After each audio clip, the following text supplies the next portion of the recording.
In the previous episode, once Prince Roland's nuke drop from the sky was successful, he confidently declared that Operation Eastern Wind 001 is ready. Later, he gathers all the witches in the hall, and, after laying out a map of the entire territory, announces that Eastern Wind 001 will commence the next day, and that everyone present will be participating. He then turns to Iron Axe and assigns him the task of taking 50 men to escort the witches to the outskirts of Silver City. He explains that there is a mountainous area there, hidden from view, which is perfect for setting up camp and launching the hot air balloon. Iron Axe quickly agrees to take command, while Wendy asks the prince if they are not flying from the border town. The prince replies that covering such a long distance with the balloon would not be feasible. He then points to the map, which I can't quite understand since the markers aren't in English. But he explains that if they set off from Silver City, they can cover the entire distance in one day and even return by sundown. He then turns to the other witches and calls out the names of witches involved in this mission.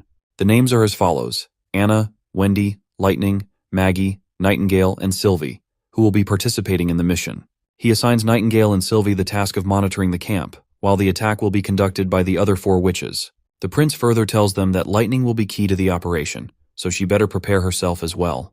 Our adventurous girl quickly flashes a big grin, assuring the prince not to worry about the task. Lastly, the prince wraps up the conference by asking everyone to be mindful of their safety, and mentioning that he will be eagerly waiting for good news from the border town. Although I'm not 100% sure what exactly Operation Eastern Wind 001 entails, as far as I remember, the prince wants to give Timothy a real shakeup, so he thinks twice about attacking the border town before the months of demons hit, because the town needs to get ready for the winter. The scene then transitions to a ship cruising down the river. Inside the boat, we spot Lady May, making her way back to the border town after quite some time. As she gazes out, she notices the witches' ship sailing towards Silver City for Operation Eastern Wind. Though Lady May has no clue where exactly the witches are headed, she wonders if they're on their way to Willowtown, or perhaps Silver City. While she's thinking this, a swarm of enthusiastic little girls suddenly surrounds her, eager to chat with Miss May. Just then, Miss Eileen apologizes to Lady May, explaining that she couldn't answer all the kids' questions, so she sent them over to her. Of course, May looks a bit annoyed by the swarm of little girls, but their excitement is hard to ignore.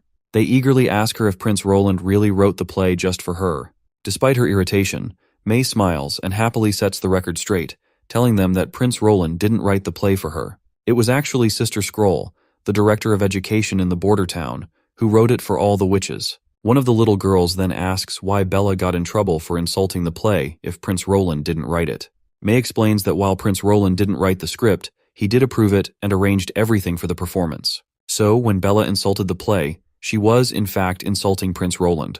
But then the girls start asking some unsettling questions, revealing that they've heard Prince Roland has royal gray hair and is really handsome. Some even add that he's a bit of a playboy who loves having girls around him. Miss Eileen, clearly not thrilled with the direction the questions are taking, tells them to stop. She reminds them that they're almost at the border town, so they better start getting their luggage ready. Once the girls disperse, Miss Eileen thanks May for helping her bring the kids to the border town, even though their theater lessons aren't finished. May brushes it off, saying it's no big deal. However, Miss Eileen then points out that these kids are still just hatchlings. Even though the prince isn't expecting any hardcore stage actresses, she's concerned that they're too young for the acting gig. May then reassures her friend that she's not planning for the kids to start acting right away. She explains that while they may be far from the stage, they can read the scripts, and that's a valuable skill. And the prince always favors and accepts literate people. He uses these performances to express his views and change public opinion, rather than actually enjoying watching them. Well, this is something we all knew from the beginning. The prince uses these plays to challenge people's perceptions about witches and break down other stereotypes in this primitive society. Eileen is filled with admiration and starts clinging to her friend because she finds May's knowledge and insights truly impressive. As the ship nears the dock, they see a crowd waiting for them, and among them is Eileen's husband, Ferlin. As soon as the ship hits the dock, Eileen rushes to her husband and hugs him tightly. The other little girls disembarking also can't help but notice how handsome Ferlin looks. However, Miss May's lover, our knight Carter, is nowhere to be seen. Ferlin turns to May and thanks her for helping Eileen during the incident with Miss Bella, who had been berating everyone and insulting the prince. May quickly waves off the thanks. Ferlin then playfully teases his wife, saying she would have been in tears if May hadn't been there to put a stop to Bella, so he is glad that nothing worse happened. It's clear the couple gets along well, and seeing them in such a playful state makes May crack a smile. But despite her grin, there's an undoubtable hint of sadness lingering on her face. Later, May heads home, her mind consumed with thoughts of Carter. She's wondering why he isn't here, especially since his letter promised that he will give her a surprise when she gets back to the border town. It stings her a bit that he didn't even show up to help with her luggage, let alone throwing a party for her. She figures he must be tied up with his nightly duties for the prince. Just then, as if on cue, Knight Carter bursts onto the scene, looking utterly exhausted, and he calls out to May as he rushes over. Hearing his voice, May turns with a mix of dissatisfaction and curiosity. Carter quickly explains that he just heard the ship from Long Song Fortress had arrived and hurried from the barracks as fast as he could.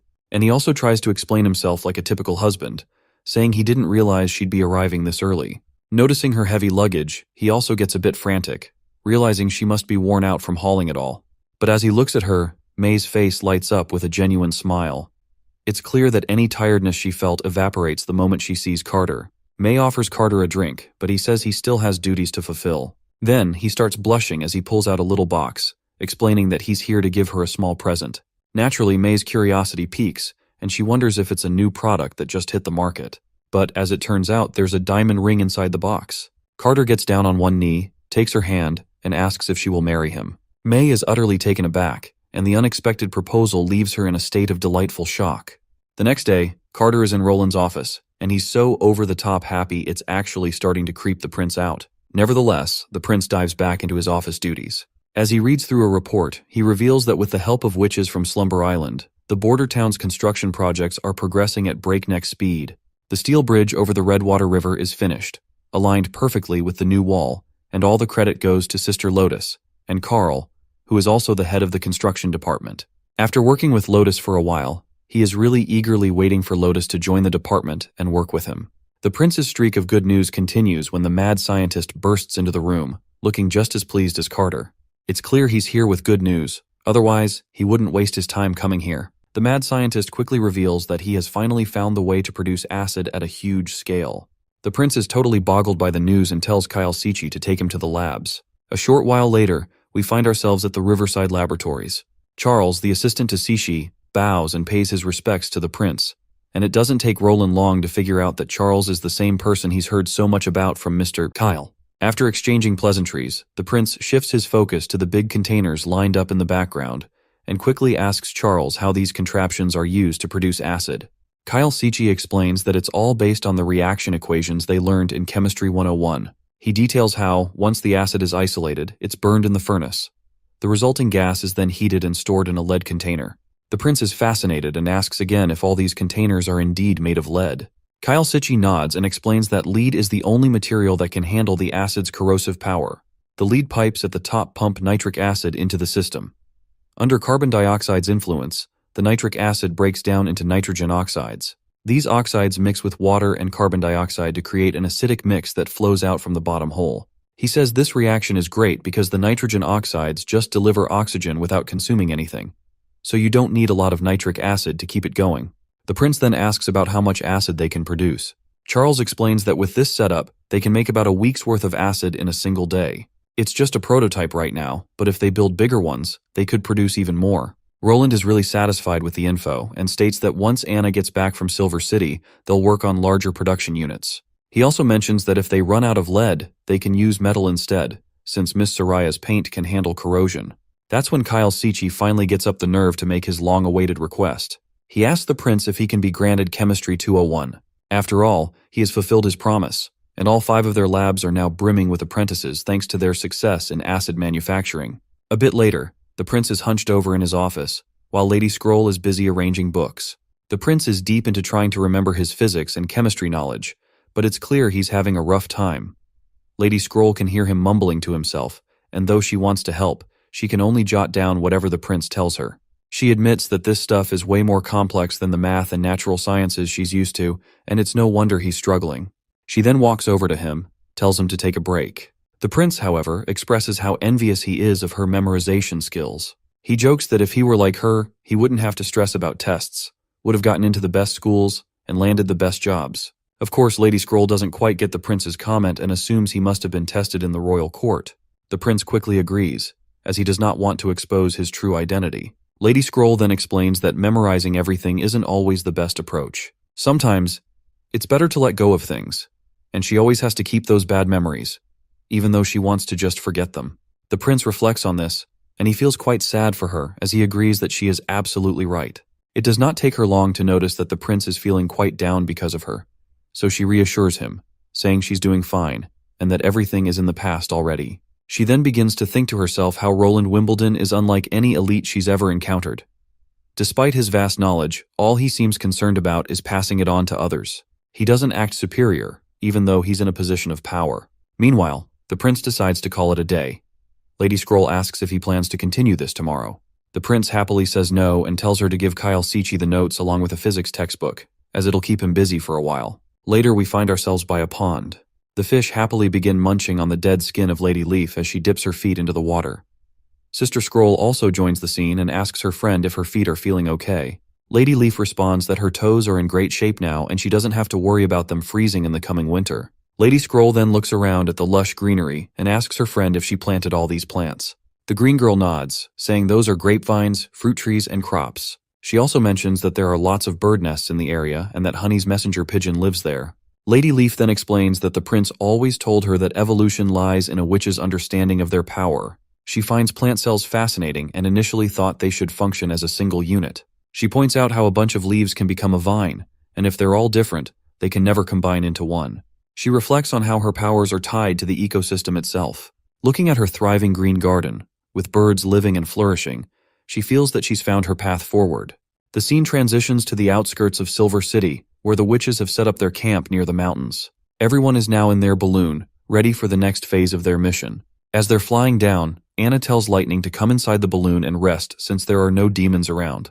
But Lightning energetically states that she can fly as long as she wants. Wendy turns to her and asks if she's feeling nervous. Lightning denies it, and confidently states that she's fully prepared to steer the nuke in the right direction, especially since she's practiced so many times, and the Silver City castle is so large, there's no way she'll miss. Wendy, however, advises her not to be careless. She reminds Lightning that safety is their top priority, and reassures her that the recent issues with the devils were not her fault, so she should not feel accountable for anything. Lightning quickly denies having any such thoughts, while Wendy can tell that she has been feeling down lately ever since that encounter with the demons. So she reassures Lightning once again that she should not worry about anything as she's not bad at combat, but just a bit inexperienced. Anna also agrees and states that most witches do not come near to Nightingale when it comes to fighting experience. They further tells her that no one is blaming her, so she does not have feel bad about anything and make things difficult for herself. Maggie joins the scene, quickly reporting that the inner district of the capital is now within sight. As everyone takes in the magnificent view, they are left awestruck by how they can see everything so clearly. Wendy then reflects on their past experiences, noting that when they first met Soraya and Echo, this area was considered the most dangerous part of Grey Castle. It was tough on witches, with one being executed nearly every month at the outer district plazas, and staying there even for one extra day was another day of watching fellow sisters suffer. Meanwhile, Lightning is giving herself a pep talk as they are about to nuke the shit out of this city. She thinks to herself that if bombing Timothy is all she has to do in order to make a change, she's ready to do it. As they hover directly above the city, Wendy tells everyone to get the bomb ready and open the doors. The moment everyone's been waiting for arrives, and the nuke begins its descent. The team cheers for Lightning, shouting that it's now all up to her. Lightning quickly accelerates, and positions herself right over the nuke as it heads towards the main castle. Once she steers the nuke into the correct trajectory, she yanks the parachute from the missile, allowing it to descend even faster, and she herself starts flying off into the other direction, because the prince has instructed her to not look at the bomb once it explodes. But naturally, she just can't resist the urge to look at the bomb before it explodes, because she wants to see the downfall of Timothy before her own eyes. When the bomb hits, it erupts with a colossal explosion. The civilians around the town are stunned by the massive bang. They watch in shock as smoke billows from the castle and the entire building starts to shake. Even Timothy, sitting inside, feels the shockwave. Panic spreads through the chamber as everyone wonders if it's an earthquake. Timothy then quickly yells at everyone, telling everyone to shut up and demands to be escorted to the basement. The knight standing around quickly promises to protect their king, and Timothy quickly starts heading toward the basement without wasting any time. Debris continues to rain down, and Timothy grits his teeth out of annoyance. He's fuming at the thought that only a massive amount of snow powder could have caused such destruction, and he's irritated by how Roland managed to get his hands on such a powerful alchemy weapon. Timothy suspects that Garcia might have given it to Roland before leaving Clearwater. As soon as he thinks this, he can't shake the possibility that Roland and Garcia might be teaming up against him. But he's baffled by how they managed to smuggle so much snow powder in the castle to make such a big bang. He grabs one of his knights by the collar and orders him to rally the other knights and search the whole district. They need to check the sewers, gardens, sheds, and anywhere else snow powder might be hidden. He also tells them to arrest anyone who looks even a little suspicious, no matter their rank. And he insists that every last servant and maid in the castle gets searched. Nobody's getting a pass. Timothy's knight quickly runs off to carry out the orders, while Timothy himself just trembles in utter frustration, biding his time to respond to Roland and send a clear message that he's not as invincible as he thinks. But the thought of Roland smiling after this little sweet victory is really getting on his nerves. He punches the wall in utter frustration, replaying Roland's threat letter about the end of his rule over and over in his head. Meanwhile, back in Border Town, we see Honey's pigeon perched on the window. Apparently, it just delivered the message from Theo, who is already stationed at Silver City to report about the Operation Eastern Wind 00, and the letter confirms the successful execution of the mission. It explains that since the castle was quickly placed on lockdown after the nuke dropped, they didn't manage to investigate the effects of the explosion. However, by nighttime, nearly every citizen knew about the incident, and all the pubs, hotels, and plazas around the city were buzzing with the same discussion. Many now believe that Timothy died in the blast, and people are starting to think that Roland killed him, especially since our prince had already sent that threat letter to Timothy. Everyone's now thinking our boy might soon become the new ruler of the kingdom.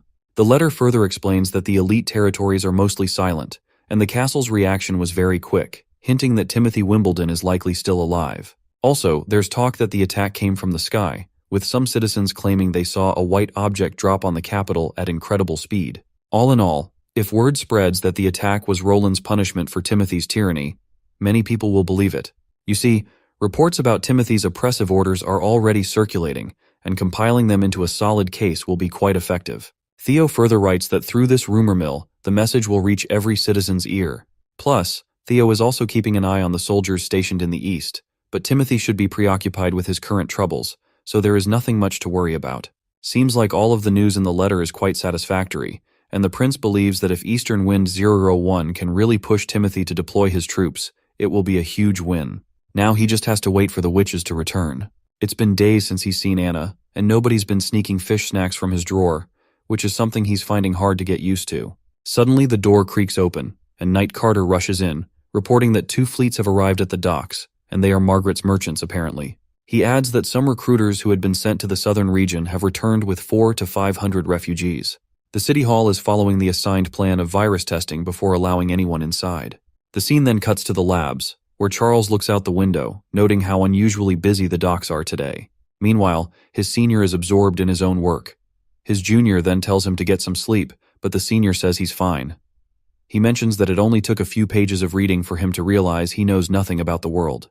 He's always thought alchemy was just about experimenting with elements, and he now finds observing the sunrise and sunset to be a pointless activity. His assistant counters this, asking if that isn't just how things are. After all, observation of the sun and stars is left to astronomers, while farmers and apothecaries handle the research on plants. His senior then emphasizes that this is why he feels they know so little. According to the prince's book, everything is interconnected from the very beginning.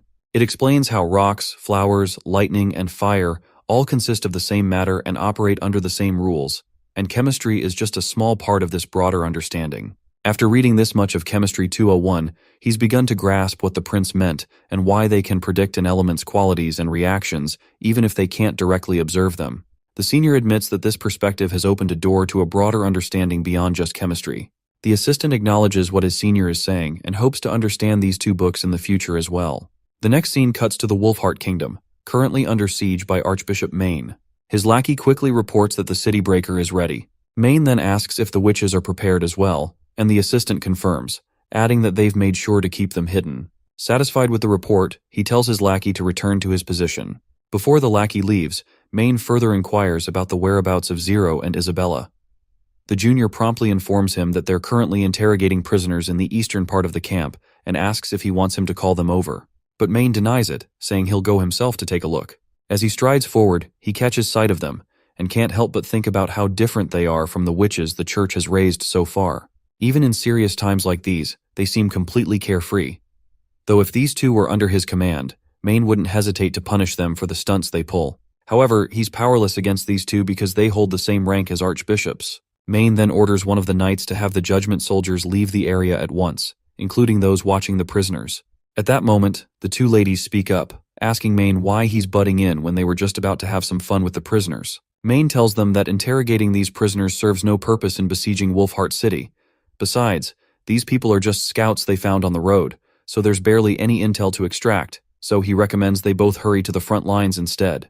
Lady Isabella reassures him not to worry, promising that as long as she's here, she won't let a single important enemy slip away. However, she also points out that she can't stop Lady Zero from causing a ruckus, since she just loves putting people to judgment by her own hands. The enemy soldier, despite his injuries, quickly stands against Zero. He shoots an arrow, then tosses his crossbow aside and grabs his sword, attempting to slash at her. But Zero vanishes from her spot, leaving his sword to strike nothing but empty ground. The soldier is left awestruck, while Zero simply stands there with the arrow in her mouth. After spitting it out, she asks the soldier where he's trying to aim since she's right in front of him. The soldier turns, but before he can react, Zero leaps into the air, grabs the knight's head, and twists it with a sickening crunch. The poor knight collapses to the ground, blood flowing from his mouth as he finally kisses goodbye to his dear life. Zero then turns to the remaining captives, casually stating that they're next. By the way, did you notice these women have pointy ears? That means there are elves in this world too, though we don't know much about them yet. But let's hope we find out soon. The other captives, terrified out of their minds, start running for their lives. But Zero springs into action, catching one poor guy with a strange aura that literally chokes him to death. Once he's dead, the aura she threw at him pops out of his lifeless body, and she turns to another captive, who's absolutely losing his mind before he meets his end as well. Zero looks at him closely, and with a creepy calm over her face, tells him that God has revealed everything to her. She knows his parents were farmers who were recruited into the army's scout division under the orders of the Wolfheart King. When they returned to report, they weren't allowed back home, and they were sent straight back to the front. She gently places her hand under his chin like a caring mother and reveals the harsh truth, which is that he wasn't sent back to his family because that no longer existed. His father, mother, and siblings were just like him, used up and discarded by the Wolfheart King. She further explains in detail that his father died in an accident while fixing the walls, and his mother was punished with whipping during manual labor and is now in critical condition. The boy begins to cry, trying to deny what she's saying and dismissing it as nothing more than a lie. Zero then extends her hands and states that this all happened because the elites never saw commoners as real people. To them, commoners are just livestock. However, she mentions that the church seeks to end this evil and injustice to create a new world under God's protection. The man asks what he should do, and she tells him to listen to his heart, as only God may judge him. He responds that he's willing to do anything she tells him, but he needs her promise that she'll save his mother. In response, she pulls out a weed-like grass and tells him to eat it, assuring him it will help calm his emotions. The desperate man quickly begins to eat the weed, but his face soon goes pale, and he finds himself choking, blood gushing from his mouth as he dies on the spot. As he collapses with a thud, she turns to Main and asks if this method of judgment reminds him of how Archbishop Heather used to punish. Main, visibly annoyed, asks why she had to trick him and poison him. If it had been Heather, she would have made sure to turn him into a loyal follower rather than a corpse. Zero then points out that everything she told him about his family was a bunch of hot air, and if he had found out the truth later, he would have been furious and could have caused trouble for the church. She then tells Main to trust her, as everything she does is for the church. Despite her reassurances, Main looks deeply disturbed by her actions and simply walks off. He tells her that the attack will begin soon, instructing her to get ready, stick with the plan, and make sure to deal with the Wolfheart King and the Queen of Clearwater. Confidently, Zero responds that they're surely going to die, because with her and Isabella on the church's side, there's no way the Wolfheart forces will escape. A short while later, the city breaker is fired. The giant fireball crashes into the wall, shattering it completely with a single blow. As the knights charge forward, Zero and Isabella stand atop a hill, observing everything closely. Zero notes how mortals can't win against demons, which is why the church created the Divine Punishment Army. Isabella also points out how the Wolfheart Army must now defend against their holy soldiers, only to be turned into mere flesh. Isabella then suggests helping to clear the battlefield early, but Zero reminds her that they'll win easily regardless. They should save their powers for the main objective ahead. Isabella agrees, but is curious about why Zero toyed with that scout, especially since Archbishop Main didn't seem too pleased about it. She worries that Main might not be fond of such judgment, and that she might end up on his bad side. Zero smiles and says that if Main gets upset, it will be because he hasn't become Pope yet. Once he ascends to the highest floor of the Holy Archives, he'll understand that this is the true way to salvation. She further adds that God has never descended upon their world. Instead, he has fabricated a grand goal for them to chase, and everyone craves the God's blessings, something she thinks is akin to the judgment they've seen earlier. She further points out that God has never guaranteed whether the goal is real or if they're just wandering aimlessly. Yet, they're still willing to throw everything away just to meet the God. She further states that she had been to the highest floor, and Grand Pope Holiness O'Brien is the one who told her these things. He's not a witch and is nearing the end of his life due to his age. She's heard that as mortals die, their lives flash before their eyes, and they often spill their secrets. So she is thinking of consuming him just for this reason. Isabella says she can't do that, to which Zero responds, of course she can't, and even Maine would be furious. She reassures her friend not to worry, saying she knows her boundaries. Isabella reflects that after consuming so many people, she doesn't think there's much left in this world Zero hasn't experienced. She's never focused on anything in particular, so everything she does is purely for fun, and her sense of fun is quite morbid. It's not clear exactly how she consumes humans, but it seems likely that the aura-like thing we saw earlier is how she devours their life force. Suddenly, a massive explosion occurs, scattering all the soldiers in the area. They're getting burned alive from the blast. Zero quickly perks up, wondering if these are the alchemy weapons they've been using. They seem pretty powerful and effective against demon beasts. Isabella adds that there are many more stones of divine judgment behind the wall, and 2 of them are quite significant. She's banking on the idea that these belong to some important people. Zero looks pleased to hear this and decides it's time to head down. But her friend reminds her that these people aren't the Wolfheart King or the Queen of Clearwater, and the strongest energy sources are still in the castle, so she asks her friend if she is sure she wants to go down. Zero gives her friend a quick wink and says that an easy win is better than an expensive one, so she'll help out a bit. The scene cuts to Garcia at the dock, just stepping off her ship. Suddenly, a sand dweller who is escorting Garcia notices the 2 elf ladies casually strolling around. The knights and the sand dweller quickly position themselves to guard Garcia at all costs. Meanwhile, the girls remain cool as cucumbers, and Isabella quickly uses her powers on the knights. At first, nothing seems to happen, and the knights charge at her. But soon, they begin coughing up blood. Zero dashes toward the sand dweller and starts messing with his mind using her powers. Garcia then demands to know how she is using her powers in the presence of the stones. Zero smiles and says the stones aren't what they think they are. She then jumps into the air, telling Garcia that she doesn't need to know because she's as good as dead now. As Garcia watches Zero prepare to crash down on her, her mind suddenly flashes back to a memory. Inside her memory, she finds herself sitting in the castle yard, watching her younger siblings and herself playing around, looking small and carefree. She gazes at the slab she's sitting on and vividly remembers her father replacing those bricks with cobblestones. It seems that even Zero is inside her mind, complimenting Garcia on having such a nice place to rest. Garcia then asks her if she is a witch from the church. Zero promptly introduces herself, saying she can't simply be dismissed as just any witch, since she's a pure witch, different from other decaying bloodlines who just die after some time. As soon as Garcia hears pure witch, she realizes Zero is just another tool of the church. Garcia then demands to know what this place is and if Zero created it with her magic. She's pretty sure it's just an illusion and won't be fooled by mere mirages. She then begins to tightly grip those stones she is holding, and her hand starts to bleed. Zero finally reveals that this is her world of consciousness, which she calls the battlefield of souls. Here, they can tear each other apart, and the winner takes all while the loser surrenders everything, just as described in the Holy Records. The mention of the battlefield of souls shocks Garcia. As she is thinking about all of this, Zero pierces her with a sword, leaving blood gushing out of her stab wound. But despite the heavy bleeding, she is returned back into the consciousness realm, and she is still standing in one piece there. The bloodstains from the wound she took before dying are still visible over her chest. There, we meet Zero once again, who explains about the rules of the battlefield. Currently, Garcia's consciousness is currently limited, and pain from each death will feel real. This will chip away at both her physical and mental strength, and when she suffers more than she can handle, the real slumber will begin. Zero further adds that with every death, she will return to her original state.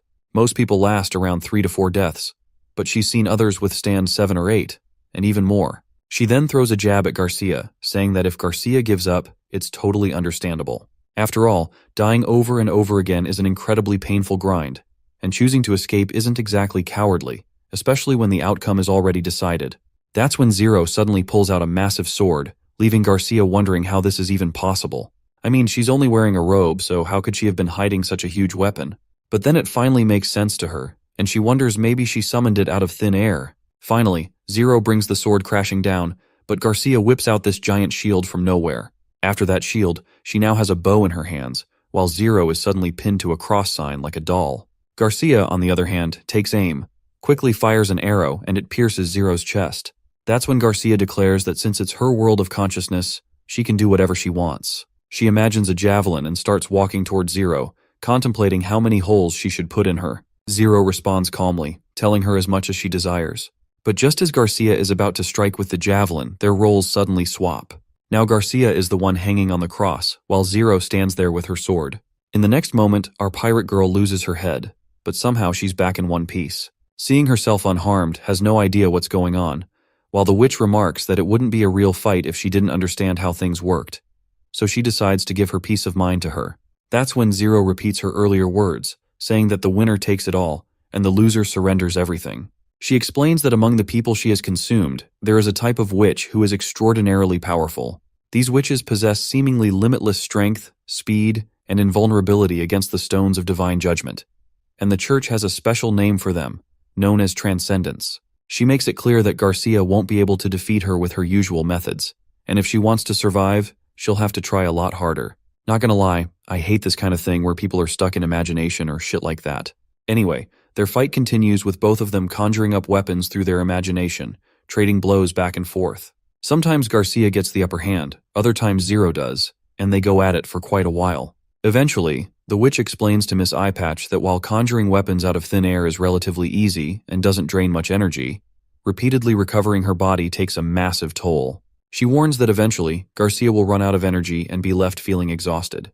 Zero even suggests that after her next death, she might fall into eternal death. Even though Miss Eyepatch looks pretty exhausted, she manages to throw a jab, reminding Zero how she was screaming while being burned alive not too long ago. Zero then explains that since becoming a purified witch, she's received substantial support from the church. They've taught her knowledge and fighting skills, and she's trained with judgment warriors who, even knowing they were sacrifices, gladly entered the battlefield of souls in the world of consciousness. These warriors honed her skills through their struggles and, after their deaths, peacefully accepted their fate, passing on all their insights and experience to her once she consumed them. She even mentions that she once swallowed an extraordinarily powerful witch who had impressive strength. During that battle of souls, she nearly lost, but in the end, she prevailed by relying on demon weapons and everything she'd learned.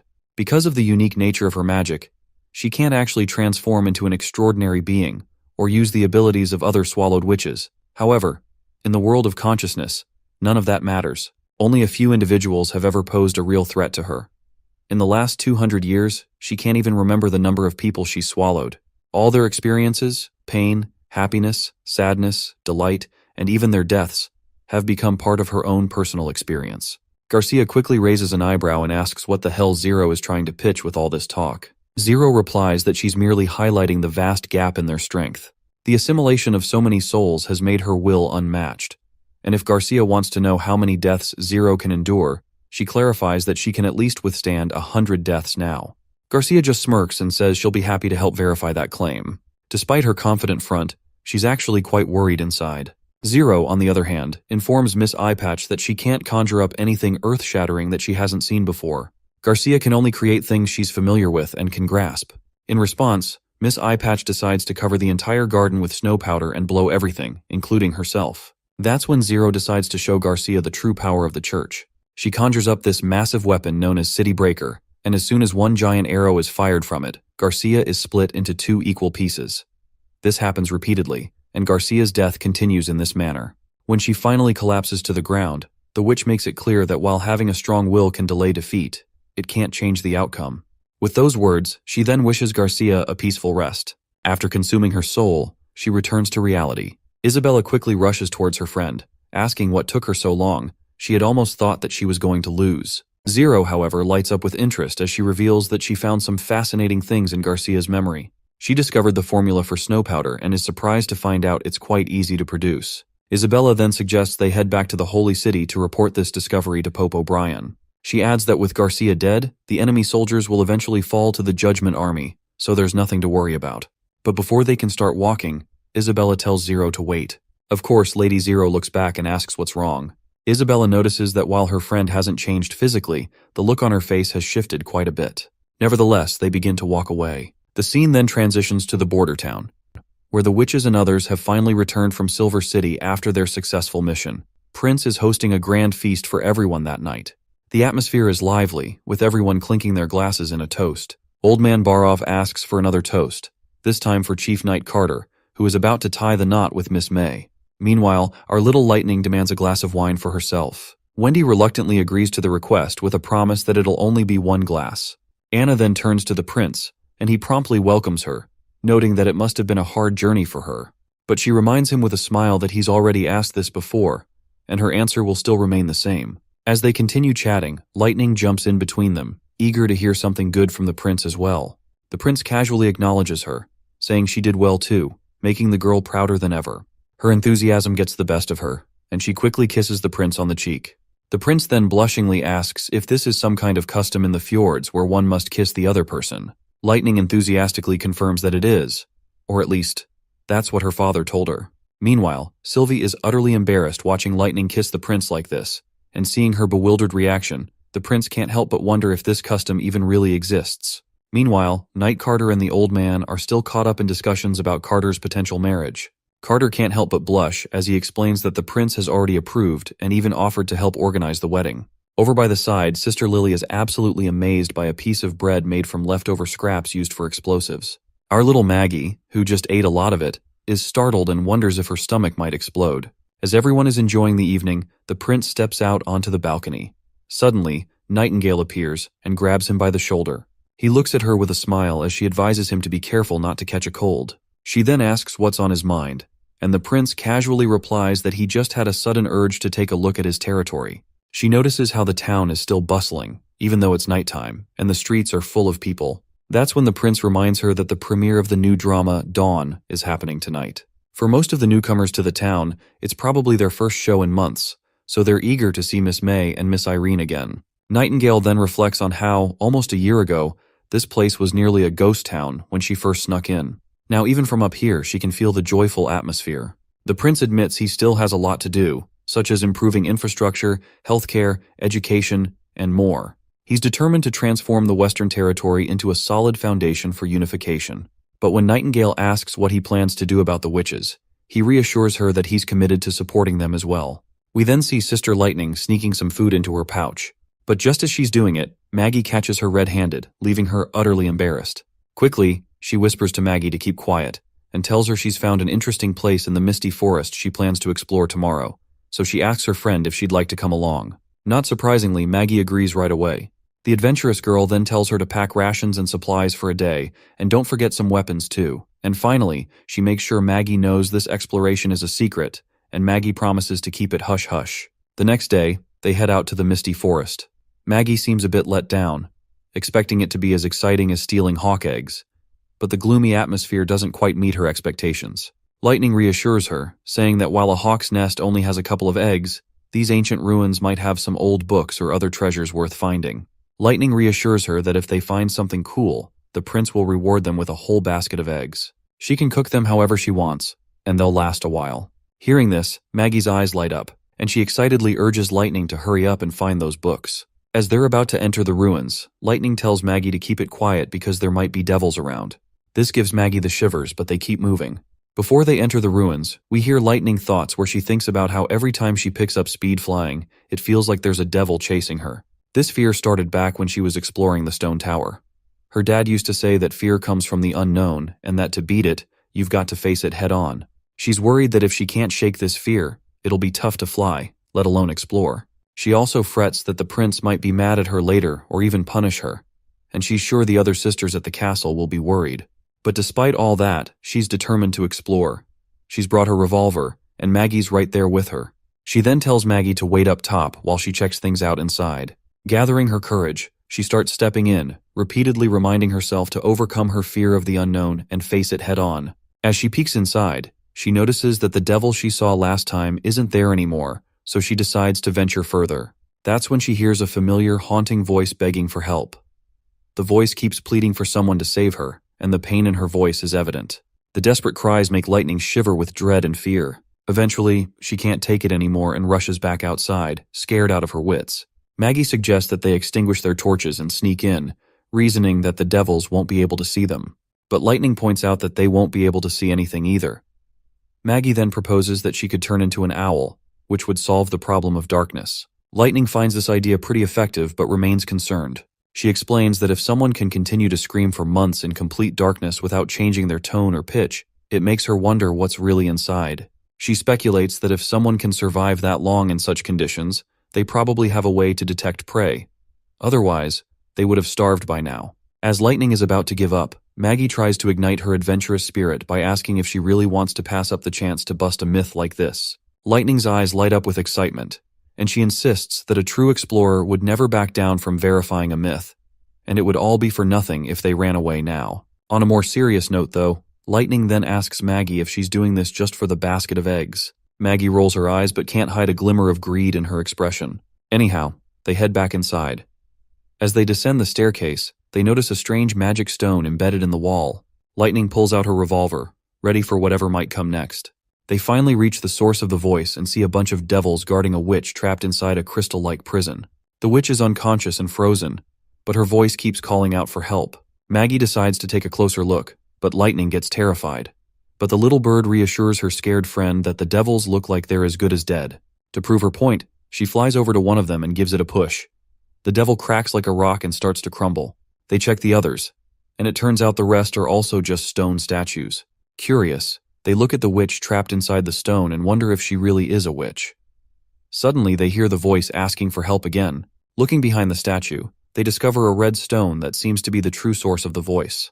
With this new discovery, they head back to the border town to report everything to the prince. They explain that there's a witch sealed inside, but it might also be an ordinary person trapped by the witch. The prince asks who was calling for help if the witch is sealed inside.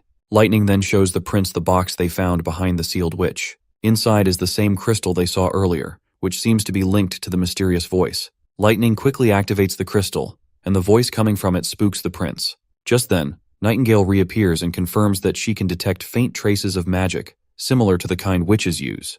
The prince deduces that this must be a magical recording, and that the woman sealed inside is likely a witch. He then asks Lightning if there were any other stones like this. Lightning admits she wasn't paying much attention, as most of the place was flooded, and she was focused on getting the news to him. The prince gives her a gentle tap on the head and tells her not to face danger alone in the future, especially with situations like this. Lightning blushes, touched by the prince's kind but firm advice. The prince then instructs Nightingale to summon all members of the Witch Union and Iron Axe to the office, as their investigation into the ruins is about to begin, and they need to prepare. Once everyone is gathered in the council room, the prince explains that they've found a crystal coffin inside the ancient ruins that shows no signs of deterioration. In the moist underground environment, they discovered a magic stone that emits cries for help, and a group of devils turned into stone statues. He asks the council for their thoughts on the matter. Anna quickly asks if the prince is suggesting that the person trapped inside is a witch. The prince agrees, saying that if she's still alive, they might learn more about what happened hundreds of years ago. However, Sister Scroll and Lady Leaf voice their concerns. They point out that if she is a witch, there's a chance she might not be on their side. The prince agrees with their concerns and notes that the ruins are from the church, so she might be with the church as well, and by the looks of her appearance might have been a high-status member. If she's truly a witch, things could get tricky. Lily jumps in, calling everyone crazy for assuming the witch must be on their side. She questions who could survive for 400 years, and speculates that the person inside might crumble when the crystal shatters. Lightning argues that the witch looks alive, with color in her skin and lips, which sets her apart from the dead devils. Wendy then starts pinching Lightning's cheeks, insisting that it doesn't matter if the witch is alive or not, because they need to give it a try. Wendy points out that if the woman is really a witch from the church, they just need to put a stone of divine judgment on her. With Anna and Nightingale on their side, it shouldn't be too difficult to restrain her if necessary. The key thing is to find out what she knows about the events from 400 years ago. The prince agrees, emphasizing that understanding devil intel is vital for the town. If the church wants to hide their existence, the truth they're hiding must be significant. Learning it beforehand could give them a crucial advantage when they need it the most. He then asks Iron Axe to report on the First Army. Iron Axe explains that they can only deploy 50 men from the First Army. Most of the squad members are out recruiting refugees, leaving only 500 soldiers in the town. He also reminds the prince that while Timothy may have suffered an attack from the heavens, there's a risk he might target the western region at any time. The First Army must be well prepared to defend the town. The prince acknowledges that deploying only 50 men isn't ideal, as devils can throw spears and they could suffer heavy losses. He suggests a better approach would be a simultaneous push by both ground troops and a hot air balloon, with witches handling close combat and infantry focusing on ranged attacks. Suddenly, they hear commotion outside. When they look, they see heavy snow falling, signaling the arrival of months of demons. Right on cue, monsters start appearing on the other side of the wall. Wendy points out that they're still in the last month of autumn, so it's strange for it to be snowing. Iron Axe explains that this is unusual. They've been living in the town for 7 or 8 years and have never seen anything like this before. The prince opens the window and extends his hand out, clearly annoyed to see the snow arriving a month earlier than expected. The scene transitions to the fjords, at Slumber Island, where Thunder, Lightning's father, is visiting the witches. Princess Tilly expresses surprise at his visit, because she did not imagine that the first customer of Slumberspell is Thunder himself. She then thanks him for the help to explore the ruins for the last time, and Thunder reassures her that there's no need for gratitude and that he's willing to come again, and they don't have to pay him anything for tagging along. Tilly then asks if he always intended to come, to which Thunder reveals that he is an adventurer through and through, so he will always be ready for his next adventure. He was shocked by what he saw at the ruins through that telescope, particularly a stone door on a cliff, and he's very curious to learn more about it. He wanted to fly there immediately. If you can't recall, Thunder is mentioning the ruins where Princess Tilly found the scriptures. Tilly shares that she's planning to visit the border town to speak with the leader of the Witch Union, and to witness the months of demons herself. She invites Thunder to join her. Thunder declines, saying he can't go because he doesn't want his daughter to tag along with him and get involved in risky explorations. He lost her mother and doesn't want to risk losing her too. Tilly reassures him that she will ensure nothing happens to Lightning, as she is one of the witches. Back to the business matter, Ash brings out the contract papers. Tilly reminds him that while he has been very helpful, employing witches is not free. The man also agrees, acknowledging that business is business, and this is a common tradition. Once Thunder parts his way after paying his dues, Ash is left bewildered by how Thunder has so much money. Tilly explains that it's not surprising because Thunder is the most famous explorer in the Bay, and discovering new territories and treasures brings him great wealth. Ash then raises a concern that creating a business organization like Slumberspell could bring them wealth but might also attract the church's attention to the witch's power. Tilly responds that she doesn't care about the money. Her goal is to help more people understand Slumber Island, build connections, and show that witches are harmless. Just like Thunder, she also believes that fear comes from the unknown, and witches are no different. The fear in the Bay and the kingdom stems from the church's lies and the public's ignorance. Tilly then asks about Maggie and why she hasn't returned to the island yet. She wonders if something happened over there, so she asks Ash about it. Ash casually replies, saying maybe there's just a delay, or maybe Maggie doesn't want to come back. Compared to the Bay, the quality of life in Bordertown is much better, so that could be why Maggie doesn't want to return. She also reminds Tilly that this was the exact reason she was against sending witches there in the first place, and she is worried that Lotus and Honey might not want to come back either. That's when Tilly decides she'll just visit Bordertown herself. Upon hearing this, Ash gets frantic and asks if they're leaving right now. The princess calmly reminds her that she's already promised to help fight the demons, and they can bring some of the witches back to the island as well. Plus, if they don't have Lotus, the immigrants from Crescent Bay won't have anywhere to stay next year. They desperately need Lotus to help build homes on Slumber Island. Ash then reminds her that they still have a month until winter, but the princess explains that it's going to take time to get to Bordertown, and besides, if something really has happened there, it's better to go sooner and help out. Plus, she's curious to see how her annoying brother is doing these days. The scene then cuts to Bordertown, at the wall. Winter has arrived, and the soldiers are fighting off monsters. The prince asks for a report, and Knight Carter quickly explains that most of the First Army has combat experience with rifles. A 100-meter section of the wall only needs 10 guards to fend off the demons, making it hard for the wolves to even reach the wall. The monsters are basically target practice for the soldiers. As long as no hybrids show up, the demons don't stand a chance. The prince, pleased with the report, encourages the soldiers to keep up the good work. The prince is clearly glad to see his soldiers performing so well. Their energy and discipline are completely different from the ragtag civilian army they were about a year ago. Suddenly, the prince hears a commotion nearby. Knight Carter quickly explains that there's trouble brewing in the Western District, where the refugees are staying. We then see two commoners duking it out while people on the sidelines cheer for their fellow citizens. A local citizen from Bordertown is getting beaten up pretty badly by a tough refugee, and the refugee doesn't seem to be backing down. That's when Knight Carter steps in, pins the rowdy guy to the ground, and commands him to stop fighting in the name of his highness. The prince also arrives at the scene and walks over to the injured citizen lying on the ground. He asks for the man's name, and the man responds that his name is Kaya Harris, a member of the city hall. Kaya explains that the refugee was the first to throw a punch while he was just distributing rations. According to Kaya, the refugee launched himself at him like a dog. The refugee, however, points out that's not the whole story. He claims that people are taking advantage of the situation and charging money for rations that were supposed to be free. Hearing this, the prince reflects that all the refugees from the Western Legion have been processed, and only craftsmen or literate people were moved, so commoners are supposed to be left behind. However, this man's vocabulary and demeanor suggest he might not be a typical commoner. The prince turns to the man and states that the rations are indeed free. Before their integration into Border Town, all rations and shelter were promised to be free, and that promise still stands. Everyone present hailed their prince for such generosity. However, the prince makes it clear that fistfights are against the law, especially when they involve a city hall member. He instructs his soldiers to round up everyone involved and states that he will personally oversee the matter. He then turns to Kaya and says he wants to speak with him as well. Back at the castle, both fighters are brought before the prince. He interrogates Kaya about why he intentionally charged refugees for rations during distribution, and this is exactly what led to the conflict between them and the farmers. Kaya, though reluctant, admits to the crime he committed. The old man, Barov, tells the prince that, traditionally, crimes committed by elites would only result in a fine of a few golden royals, while a civilian attacking an elite could face punishments ranging from execution to whipping. However, the prince points out that Kaya is not an elite and has been stripped of his knighthood long ago. Barov agrees and adds that in the past, punishment entirely depended on the ruler's discretion. The prince then asks why there isn't a set law for these situations, and wonders if there are any standard punishments other than amputation or whipping, such as imprisonment. Barov explains that imprisoning someone isn't really a punishment, as the prison is meant for holding suspects until their trial. Keeping them locked up means having to feed them, which could be considered a reward rather than a punishment. Reflecting on this, the prince realizes that the punishment methods from his old world might not be suitable here. He decides to determine the appropriate punishment himself.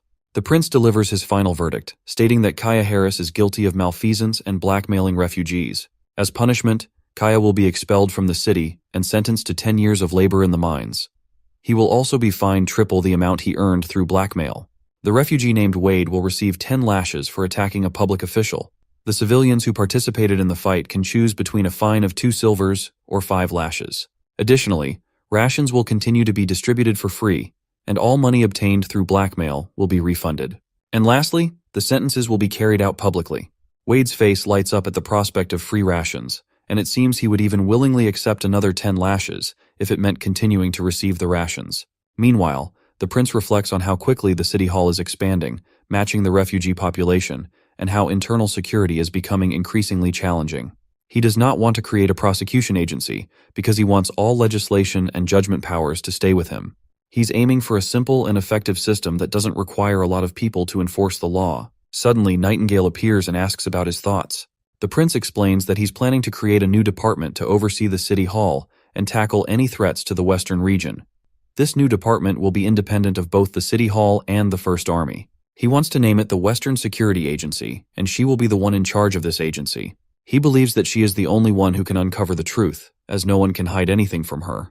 The prince offers Nightingale ice cream in the winter and other treats she loves as an incentive. However, she quickly pinches his hand and tells him it doesn't matter, because she will always agree with whatever he wants her to do. Wade finishes taking his 10 lashes, and an old man from his group looks at his back, which is covered in dried blood. The old man suggests rubbing some ash on the wounds, but Wade says there's no need, because the blood has already dried, and the knight told him it would heal in 2 or 3 days. The old man isn't convinced, warning that it might take longer because the wounds could get infected, leading to sores. Wade, however, says something surprising. He claims that he doesn't feel any pain at all. Instead, there's a mild itching and a cool sensation, which he takes as a sign that he's already healing. He explains that after the lashes, they poured a bucket of water on his back, and although he expected it to hurt, it didn't. The knight even mentioned that the water could eliminate viruses and bacteria.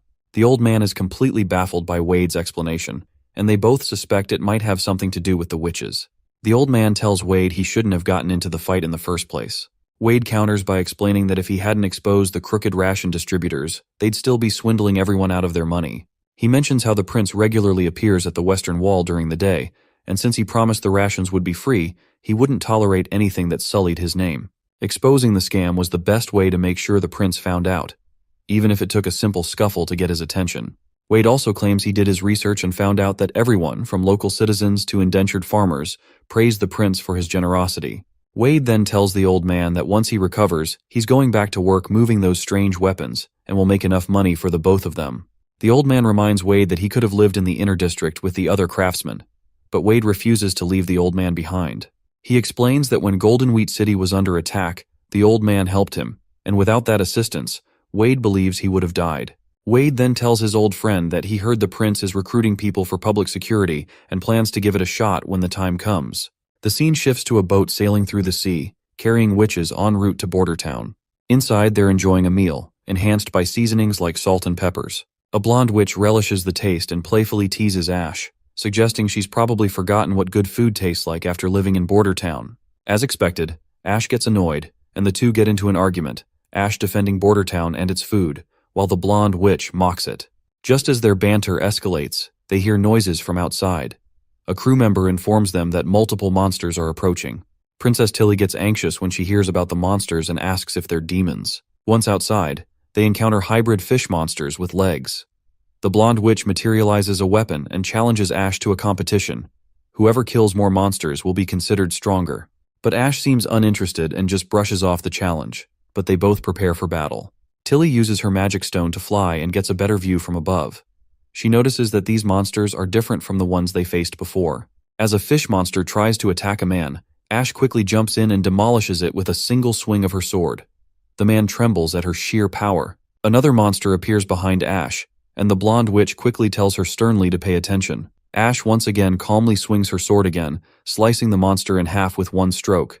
She tells her friend not to worry about her, as she can handle herself. The other witch tells her friend to keep their guard up instead of squabbling. With that, Ash starts slashing down monsters left and right with incredible speed, so fast it's almost hard to keep up with. Meanwhile, Tilly notices that the ship is shaking.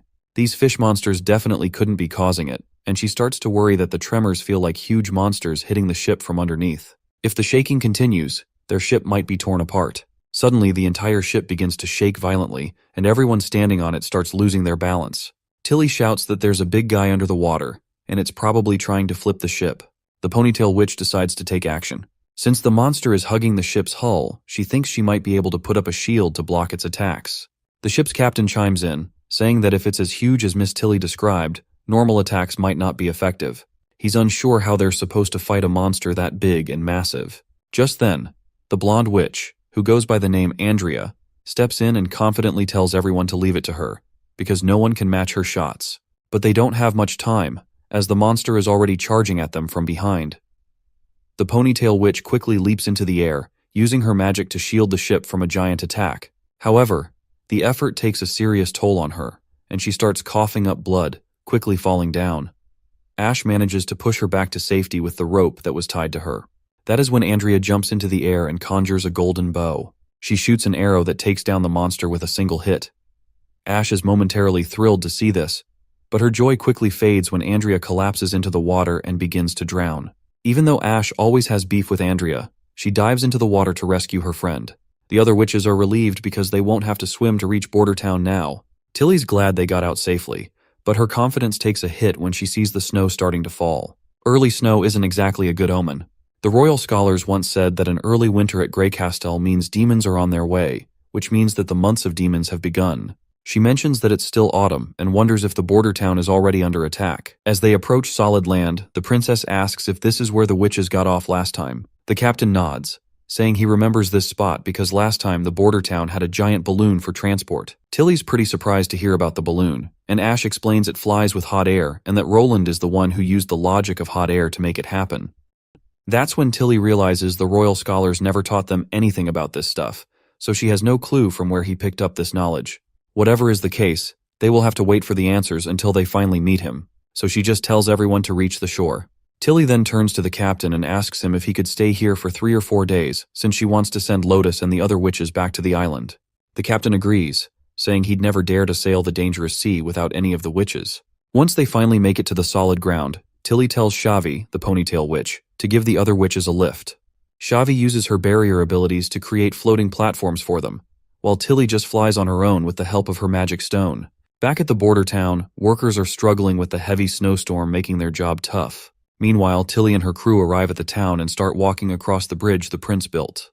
They're absolutely blown away by the size of the bridge and can't help but wonder how much metal it took to build something so massive. Ash comments that the giant bridge seems like a waste of resources, because she thinks a pontoon would have been enough and wonders if there's really any business beyond the river's origin. Andrea chuckles at her remark, calling it foolish.